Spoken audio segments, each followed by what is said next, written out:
company webinar organised by our Early Careers Publishers Committee. I'm Matt Mackay, I'm STM's Director of Communications and Events.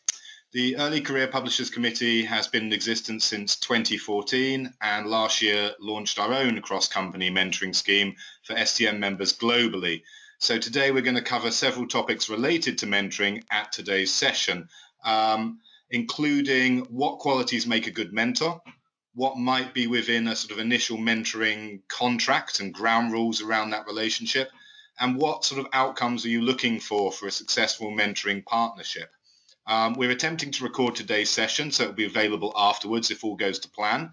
If you do have any questions for the speakers, then please type them into the chat box shown on your controls on the right of your screen, and we'll pull off those questions and have a Q&A session with all our speakers at the end of the event. So with that, I'll hand over to Jason from Elsevier, who can introduce today's speakers. Over to you, Jason.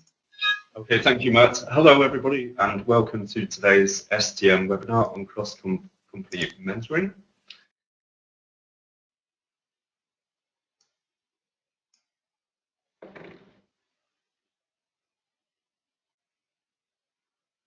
My name is Jason Mitchell. I'm Publishing Services Manager at Elsevier, and I'm a member of the STM Mentoring Committee. And prior to that, I was involved with the Society of Young Publishers mentoring scheme. Hello, my name is Claudia Filsinger. All three of us are sitting here in Oxford together, presenting to you today. I'm a learning and development consultant, and I do coaching, teach, mentoring as a lecturer here at Oxford Brookes University. And my background's in publishing, so I worked over a decade in publishing, also involved with the Society of Young Publishers here. I've been a mentor and mentee myself as well. Hello everyone, my name is Mandeep Kundi. I'm the Learning and Development Manager from British Medical Journal, and I have been in learning and development So this is the agenda for today's presentation on mentoring. We're going to open with an overview of what mentoring is, then move on to consider the elements that make for a good mentoring relationship and what are the common areas to be aware of and avoid to ensure the relationship does not turn into a negative experience for participants. We'll look at how mentoring works and the many benefits to be gained from participating in such schemes. And we'll then talk about the STM scheme and how this pilot mentoring scheme is operating and potential next steps with this. And finally, we'll end with taking more questions and having discussions. So I'm just going to talk briefly about what is mentoring and the difference between mentoring and coaching. So what is mentoring? Mentoring is often defined as a professional relationship in which an experienced person, usually the mentor, assists another person, usually the mentee in this case, in developing specific skills and knowledge that will enhance the less experienced person on a professional and personal level, so that there is professional and personal growth. But it's important to distinguish the difference between mentoring and coaching.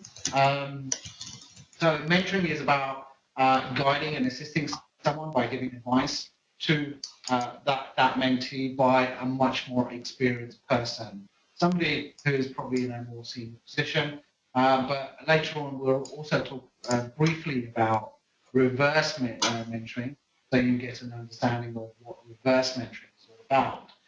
So mentoring is also usually someone who is more senior, as I mentioned. It's usually more of an informal conversation, a chat. There are objectives tied to mentoring, but it's not essential to have those objectives in line with this.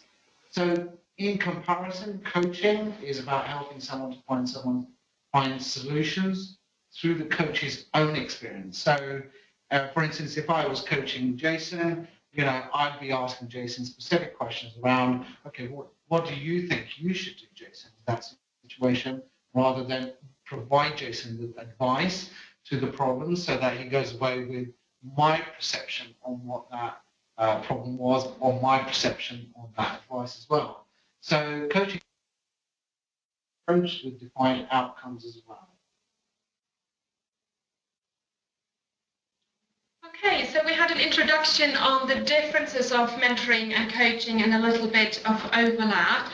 So in the next section, I'm going to look a bit at what are the qualities and skills of a good mentor, but also we're going to see together what are the ingredients for a good relationship and how to set up the working agreement. And then I'll give you a taste for what could be the pitfalls of working together. So looking at best practices and then also what things that should be avoided. So just to say, the next section, you're going to see slides with quite a lot of bullet points. I won't be going through every single of them. They're also meant to be as a kind of repository for you, so you can look at those later on. I'll just be highlighting some of the key points to consider. So first of all, the qualities of a good mentor. I do realize we also have mentees on the call, so afterwards I'll be looking at that as well. And a lot what we say is for both mentors, and it also applies for mentees. So the key thing here is really the attitude, the stance you're taking as a mentor, to be really committed and passionate about developing others. And in the past, there has been a focus in development on working on weaknesses, developing weaknesses in performance management. And in the past years there, we heard a lot from research around the importance of working with strengths. So being positive, building on strengths that are there already, developing those strengths and being encouraging are quite important for successful mentoring work. So taking... Okay, that works. So on the little drop down there. So someone has just joined. Could you mute yourself? So, okay, so qualities of a good mentor. So let's move on and look at the qualities of a good mentee. And indeed, that is often overlooked. So it's quite easy to think the mentor's in charge and they need to make sure the mentoring is working well.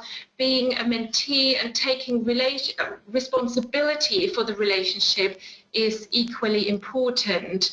And again, research has shown that the best mentoring relationships are those where the mentee is more proactive. So there are some studies that support how important that is. So taking responsibility for the relationship, being realistic, what actually mentoring can do. There is a limit to it, but equally being ambitious for the mentoring relationship in terms of what objectives you bring to the table, what you would like to work on.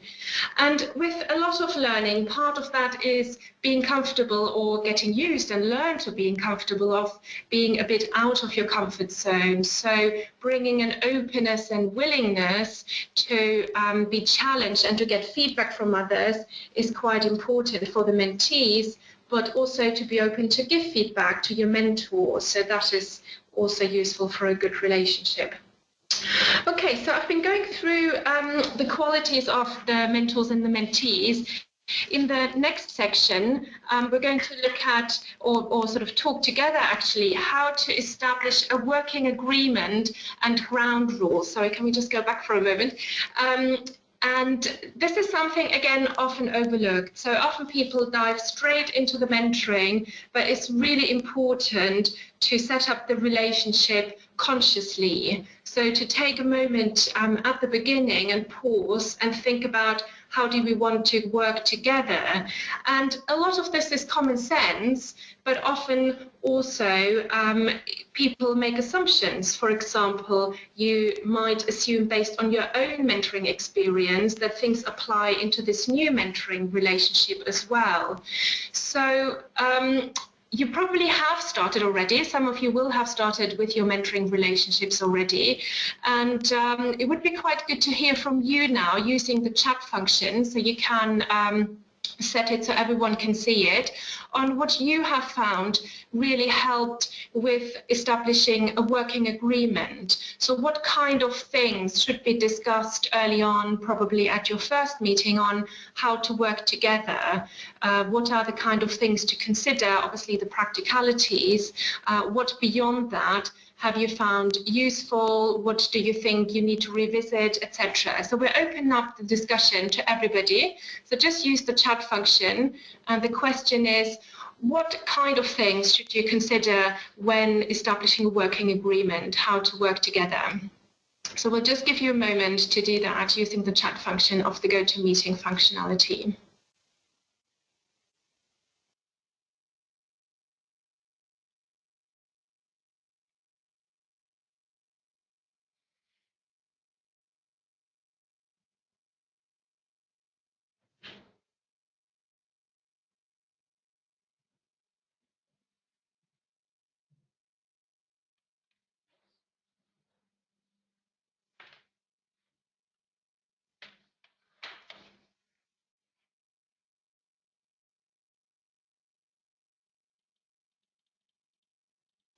Okay, so we have the first contribution come in.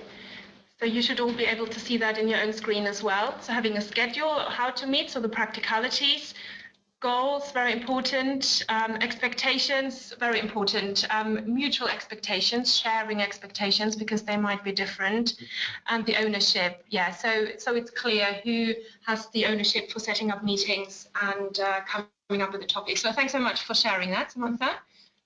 Anyone else to share something? I'll just add something, Claudia, to that, if it's okay. One of the things we will talk about later on is about, you know, what difference has this made to me as a mentee? And I think what Samantha mentions there around goals for mentees is really critical in this process. It's about understanding really why is it I want mentoring? What's the purpose in it for me? And if you have a goal, then you know what direction you're going to go in with this. So I think at the outset that's really critical. So that's a really good point. That is. I think another good point that came from there is about being mentee driven. You know, not expecting the mentor to, you know, to provide all the answers and to provide all the, you know, the next agenda, the next meetings. I think it's important that the mentee takes time to reflect about that and where they want to steer the mentorship. Yeah. Okay, great. And I think a lot of that is about articulating things, talking about them, making them transparent, and in particular also things that might cause difficulties later on. So we know again from research that in order for change to take place, or for the brain to be able to adapt and to facilitate adaptive change, having a trusting relationship is really important. So that's why these early stages of the relationship really need to be taken seriously, and to give them some time and attention and the opportunity for all parties really to express what are their needs for the relationship, what are their expectations, etc. So we've summarized. It's just frozen. Can you just go to the next screen? So we'll summarize for you what are some of the best practices to establish that trust and that relationship. So some of what Samantha has been contributing, so having objectives, but also, you know, what mentoring isn't. So Mandeep talked about the differences to coaching and mentoring. So that's something to really talk about. Confidentiality, very important, because it depends on your environment. If you can agree absolute confidentiality, often not. So for example, if you work with somebody as a mentor and things come up that are out of your capabilities, say someone has depression, or someone is taking drugs that it sort of influences things, then there might be some areas where you have to refer to other people to help because it's out of your but also out of your capability and your expertise and your training in a way. Conflict of interest, having dual role, that sometimes is the case as well. So here we go across organizations, but still there might be dual relationships. You might sit on committees together, things like that. So talking about that is quite useful. So the relationship, establishing a trust-based relationship, really important to facilitate change for the mentee. And what has been shown is quite useful is also early on to explore values. So how you go into this relationship, how your beliefs and assumptions will be based on your values. And it's been shown that having aligned values between mentor and mentee is really helpful in having a successful mentoring outcome. So we talked a lot now about the beginning of the relationship, and at that point it's useful to have the end of the relationship in mind as well, because mentoring relationships can go toxic as well. So I'll talk a little bit more about the pitfalls later on, but something to talk about at the beginning is how to end the relationship. So how to communicate if someone would like to end the relationship before it is planned from the scheme. And sometimes that might even include not even starting the relationship. So if you meet up, the chemistry isn't quite right, so that's something to be honest about as well. So having this trusting relationship, being honest about when a relationship should be ending is quite useful as well. So moving on now, so we talked about the qualities, how to establish a working agreement, working together. So let's look at the more specific skills of a good mentor. And again, a lot of these apply also to the mentees. So some are around relationship building, communication skills, so a lot of things that you would use anyway in business communication, line management, people management, being a manager who has a coaching style, etc. So you'll probably be using those, and it's just good to step back and think, okay, how can I use my communication and rapport relationship building skills to the best effect with the person, the individual person I'm working with here. Secondly, important skill is also to widen the horizon. So mentoring very much, and in particular for early careers mentoring, is to enable the lens to open up. So to not just look at the job in hand, but also looking at the future career development. And if you're at the beginning of your career, that is sometimes maybe difficult to anticipate where the career could develop. So sharing the expertise, giving some guidance, but also for particular decisions, exploring options and alternatives is quite a useful thing to do. Now, common pitfalls. So I mentioned already, so there is a real established phenomenon of mentoring relationships that can go toxic. And here you have some examples. For example, the mentoring process, so not planned very well. And in particular, it's also forgotten often to evaluate as you go on. So it's not just about setting up the ground rules, it's also about halfway through saying, does this still work? Do we need to meet more often? What can we do to evaluate and have these honest discussions? And as mentioned already, sort of sticking to meetings, not cancelling too often, obviously that's quite useful. So some of these were mentioned already. Ground rules, confidentiality, whatever has been agreed, to adhere to it, that's important, and ending if you feel it's not working anymore. Lastly, then, mentoring context. So this is a global scheme, so some people will be working across cultures. So cultural differences might influence mentoring quite heavily if you think of some cultures where hierarchies are quite important. So the mentees, who are typically more junior, they might find it quite difficult to articulate what they need out of the relationship, or indeed to suggest that they would like to end it. I think I'm talking too much about ending. It's just because it's been forgotten quite often, and things go on. So cultural differences, and do you want to say, yeah, Jason wants to say something on that, yeah. Just with regards to a previous mentorship scheme that I was involved with, establishing with the Society of Young Publishers, one of the pitfalls that came from the feedback from that scheme was with people, having a sense of regret that they'd not made the most of that mentorship pairing, and hadn't invested enough time with their mentor. So I think do all you can to avoid having that kind of, that sense of regret by the time that the scheme ends. Yeah, so I think that is really very much around keeping the momentum in the middle phase. So thinking about mentoring in phases, the opening, the middle phase, the closing. So thinking about what is important. So in the middle phase, keeping momentum is quite important. Yeah. Okay, final point then. So as it's global, it's not just about cultural differences, it's also about mentoring across region, across geography. So some people might be working with Skype, telephone, whatever it is. So it's important to find the right technology for both parties. So it's something called the person media fit, is sort of a term that's quite nice there to remember. Find a fit of media that works for both parties so everyone can work to their strengths. I think that's another tip to remember. Okay, so before I hand over to Mandeep for some case studies, I just wanted to mention reverse mentoring. So it's quite an established form of mentoring where typically more junior people mentor more senior people.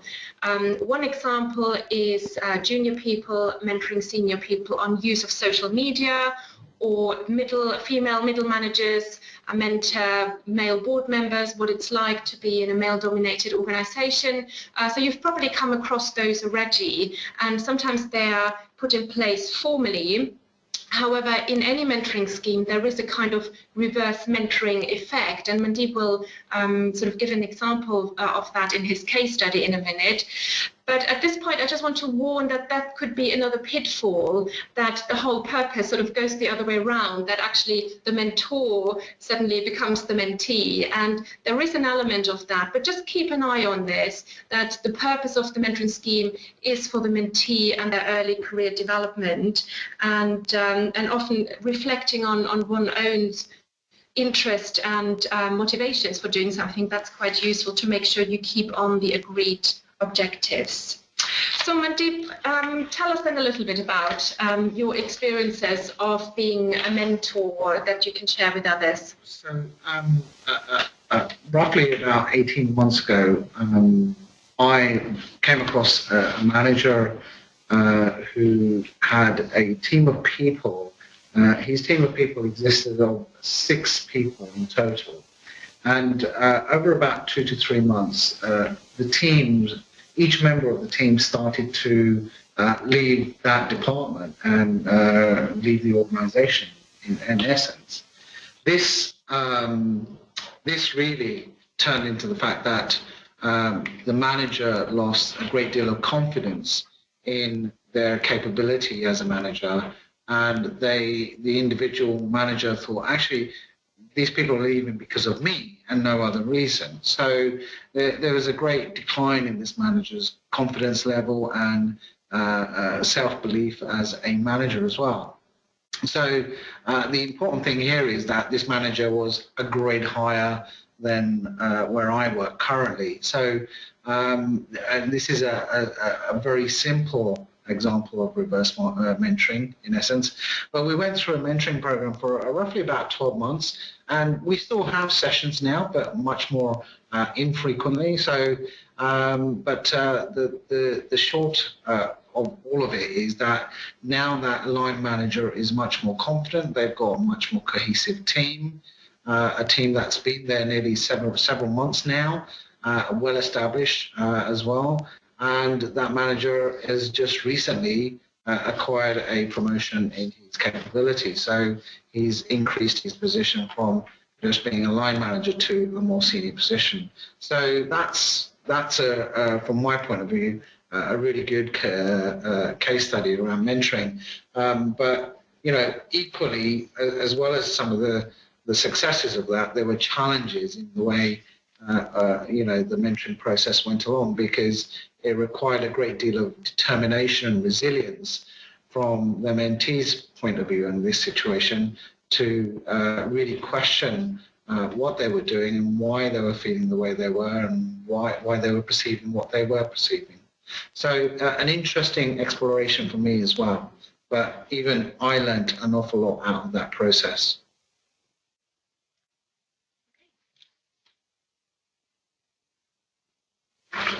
So to move on, what we're going to do is just talk about how the STM mentoring program works in general terms, and Jason is going to highlight a few more detailed aspects of it, but I'm just going to give you a really large overview of this.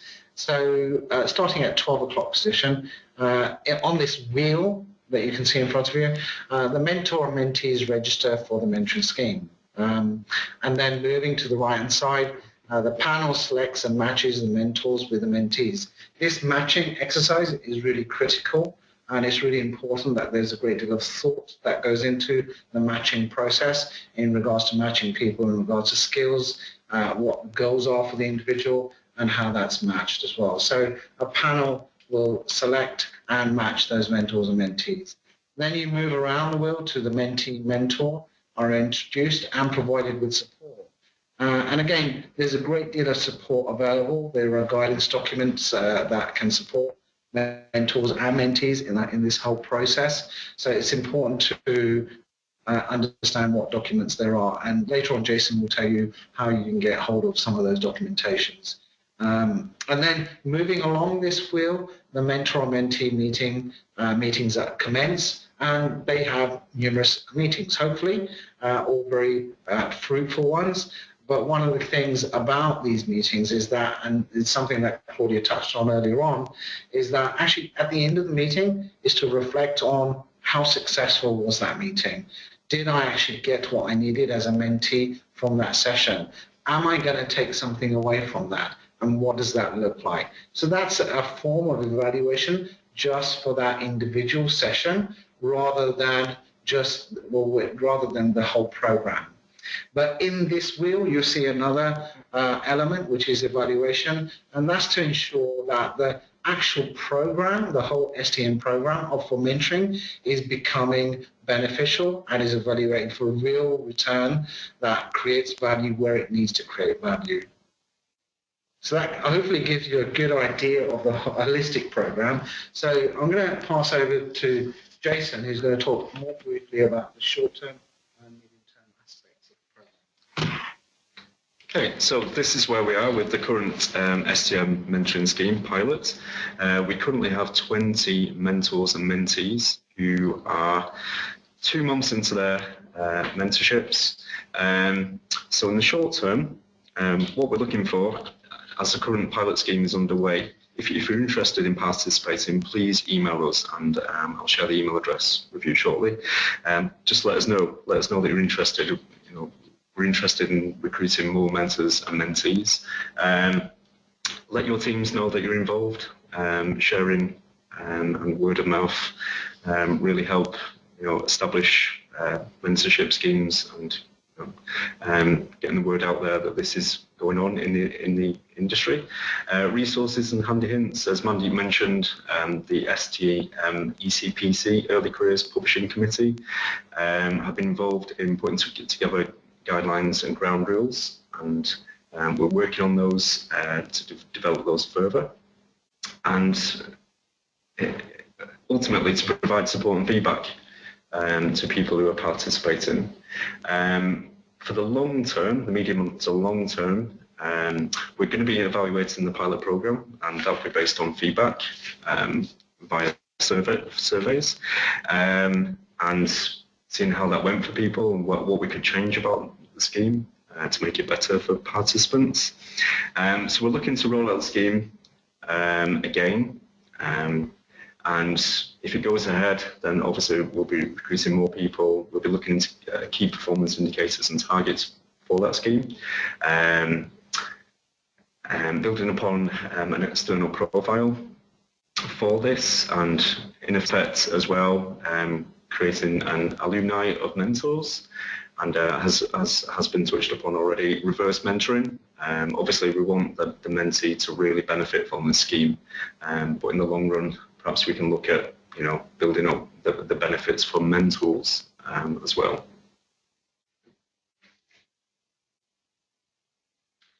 So moving on to the support aspect. So it's all great to have a mentoring scheme in place. It's great to have a mentor and be mentored by somebody who's more knowledgeable and experienced than me. But equally, I need to understand what support there is in place. Who do I go to? Where do I go to? So I think it's really critical to try and understand these elements. Within this pilot scheme, there are a couple of things that you can do and you can look at for support. So within the pilot scheme itself, later on, Jason will talk to you about an email address specifically that will lead to a supervisor for the scheme. And through that email communication, you can gain some advice around this and support around this. Equally, it's really important from my perspective, and I'm pretty sure a lot of people feel the same way, about making sure that my line manager is on board in regards to the mentoring program I'm on and understands the kind of advantages that mentoring scheme is going to place upon not only my career, but my work, but also me personally in my own growth as well. So it's really important to have that connection with the line manager, not just the one-off to agree, but also on a regular basis, so that there is ongoing communication with the line manager regularly. But in another term, within your own organizations, you could also go to your HR department, and they certainly have experts and should probably have experts. Certainly within B&J, we have HR members who are experts in coaching that people around our business can go to in case there's support needed much more independently, so that there is independent guidance around this. So I think it's about looking at what is around you to help you, but also looking at what can be supported for you through the pilot scheme as well. And again, Jason will talk to you about a specific email link that you can use for that. So one of the last things I'd like to talk to you about, and then we're going to start probably concluding some of this stuff, is around personal effectiveness through mentoring. And I kind of call this element the action part. It's great to get mentoring. I've experienced it, and I'm pretty sure wherever you've experienced it so far, you've found some value from it.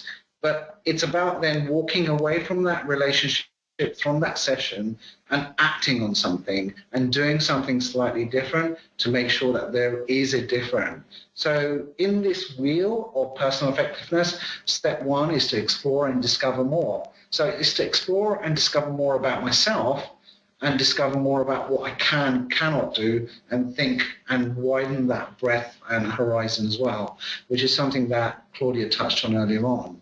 Step two is about learn how to recognize and appreciate differences. And that's not only about appreciating differences around me, but also it's about appreciating the differences within me as well. And it's about understanding the impact that those differences have on my external perspective as well. So it's about learning and recognizing that so I can adapt, which is step three, differently and interact more effectively as well moving forward. And then step four is to take action and put your learning into practice. And it really makes it meaningful as well, that actually if I walk away from a mentoring session where my mentor is suggesting that maybe I should try a different practice, is to go away and actually commit to trying that rather than superficially just listening to it and thinking, okay, I'll do that at some point. But to take action is really critical as part of mentoring. And it's probably one of the most important parts of it, really, because it also helps to consolidate and embed the learning you're gaining through not just impacting your work, but also your personal growth as well. So there are a lot of benefits attached to all of this. So that kind of concludes the majority of what we're going to go through. I'm just going to show you this. There are some resources around. The CIPD have this book, which is called Everyone Needs a Mentor. And when this presentation is shared with you, you'll be able to click on that image and it will take you to the CIPD bookstore where you can order that book if you wish to order it. It's a very good read. I would recommend it. I'm sure Claudia would recommend it as well. There's also a website there, which is the European Mentoring and Coaching Council. There is a breadth of knowledge within that forum. So I would encourage everybody to have a look at those areas as well. And in particular, if I may say, the code of ethics, so that's quite useful in terms of setting up the relationship, setting up the working agreements. It's quite useful to familiarize yourself with that. And we do recognize it's a European resource, but it's quite, it's internationally applicable.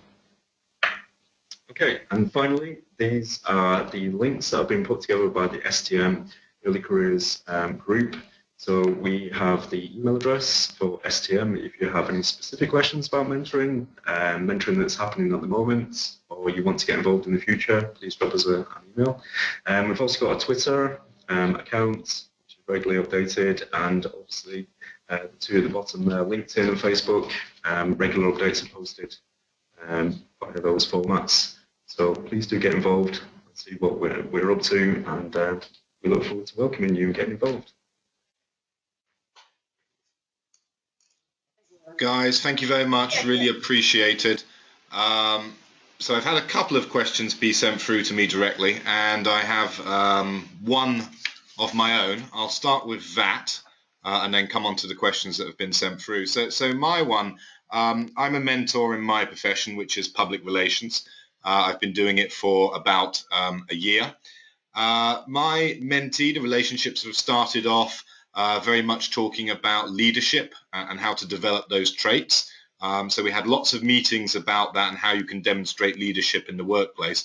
But then midway through the mentoring relationship, my mentee came to me effectively asking a different question, asking about a very specific work question, which was sort of fairly personal to that mentee. So I was wondering if you guys have any advice about how you would effectively change tack from a relationship that you've been talking about, something more general, into something very specific and personal, and what you'd advise to do and potentially what you'd advise to avoid in a situation like that, where it is related to someone's sort of personal standing in their own workplace. Yeah, okay. There's two aspects to that. So the first one is that the objective has changed. I mean, one thing is the overall objective for mentoring overall, and then you always have the session, which might be quite specific. And so it's quite useful to really have that open conversation to say, okay, so is this more personal thing? Is that more important? Should we focus the mentoring on that? So obviously, there's a limited amount of time you have, so you might not be able to fulfill all of the leadership objectives. So that's a conversation around the prioritization. Are you following up on that? So in a way, recontracting, sort of changing the working agreement in a way. But the second aspect is, does it go out of the boundaries of mentoring? So if it's quite personal, do you feel comfortable as a mentor to work on it? Are you skilled on it? So that's the whole ethical side, the code of conduct, to read through that. And I think that is something where you have to make a decision if that is appropriate or not, together with the mentee.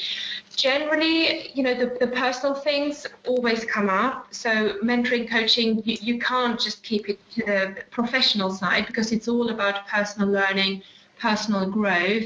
So generally having a holistic approach is quite useful, but there are some limits if it goes into especially areas which might require counseling or where it's just outside the boundary. One of the things I've found that could work very well in this sort of kind of situation is that once you agree the contractual agreement right up front about okay, these are the limitations, these are the areas I can help with, and you build that into your contracting part. Sometimes that contracting part can help right at the beginning to say, actually, if you come to me with something like this, then I may not be able to help you. So you set the boundaries in the relationship right at the beginning of your mentoring relationship, rather than having to think about it as an afterthought. So hopefully that's answered your question there, Jason. Matt. Thanks, guys. Okay, so we have, that was very useful. We have two questions from our webinar attendees. So the first one does lead on in some ways, and it's what would you recommend in terms of best practice to reviewing the success of a mentoring relationship? And is there any advice around how you might go about reviewing? I guess that would be a sort of question at the during and potentially at the end of that relationship. Should I go? Yeah. Okay. So, I mean, what I would recommend is to review every individual session. So, at the end, what are the key takeaways, key outcomes, key actions, but also giving each other feedback. So, one is the content, key takeaways in terms of content, and the other thing is feedback in terms of working together, so you can improve the relationship as you go on. And I do a lot of coaching, lecturing, etc., and I find it always amazing what comes back in feedback, things I would have never thought about that would matter to people, because people are so different, how they communicate, how they learn, etc. So that's really something that's very, very useful for ongoing evaluation. Then just to finish off, and then overall evaluation, the starting point is the objectives you have set yourself at the beginning. So, in the first contracting meeting, and, if you have had it already, you can still do it at the second time. What outcomes are you looking for? What would be measurable success? And then you have your baseline you evaluate against. But obviously, things come up in between. So Matt, your example, sometimes more pressing things come up, and then you might change, and that's fine. But talk about it and evaluate it. Yeah. So just to add to that, Matt, one of the things that Claudia talked about quite early on in our presentation was the aspect of the relationship between mentor and mentee and the trust levels and how those are built up in regards to that. So that's really critical, because if that is established right at the beginning of the relationship, then the chances of an open discussion around assessment and evaluation at the end of each session is much more fruitful. But the other thing you could do, again, going back to the contract of the mentoring relationship, you could say within that mentoring contract that actually we are going to agree to have an evaluation piece at the end of each session. And during that evaluation piece, we'll talk about A, B, C, and that could be, do you feel happy with the advice I'm giving you? Do you feel supported by what I'm providing you? Do you feel that you're learning and growing as a result of what I'm helping you with? So, just 3 simple questions can play a really important part in helping the mentor to feel, actually, this is helping and it is working. Because when you evaluate at the end of each session, there's this continued focus about growing and becoming better. Lovely, thanks guys. So our final question from the audience, this one is related to the STM scheme in a sense. So if a mentor and a mentee were from the same organization, not necessarily the same department, but same organization, are there any differences or situations to be aware of there? I would say just being sensitive to kind of political boundaries that might make either party feel uncomfortable, and I think it ties back into the confidentiality and the trust. I think you've just got to maybe have that conversation up front in the initial meeting that this could be a factor in the relationship, and agree to adjust what they talk about, or just agree that it will stay between the two of them, and when you respect that confidentiality and trust, essentially. I would agree with Jason on this, and just to add to that confidentiality piece is, certainly within B&J we do a lot of internal mentoring, and where that happens, we always try and make sure that people are mentoring somebody else from a completely different division, department, so there is a slight detachment from the immediate working environment. And it can pose difficulties when you are within the same department, because you have to be sensitive about the kind of things that Jason was talking about there. Anything to add, Claudia? No. Any more, Matt, for us? No, nothing's coming as yet. So I think we will call it a day there. So it's over to me to thank Jason, Mandeep and Claudia for their time in presenting this webinar. Also to thank you guys for attending the webinar. I hope you found it useful. Those of you who are currently on the STM pilot scheme, we'll be in touch with you soon about how your relationships are going. Those of you who are not yet, hopefully we've piqued your interest, and when we come to potentially launching a full scheme in a few months' time, you'll potentially be on our list for people to sign up as mentor and mentees. A final note is I have been recording the session, so probably early next week we'll send it over to our audio editor and try to get a good quality recording up and available for you all to review at your leisure. But at that point, thank you very much. Do have a good weekend. And you. Bye, everyone.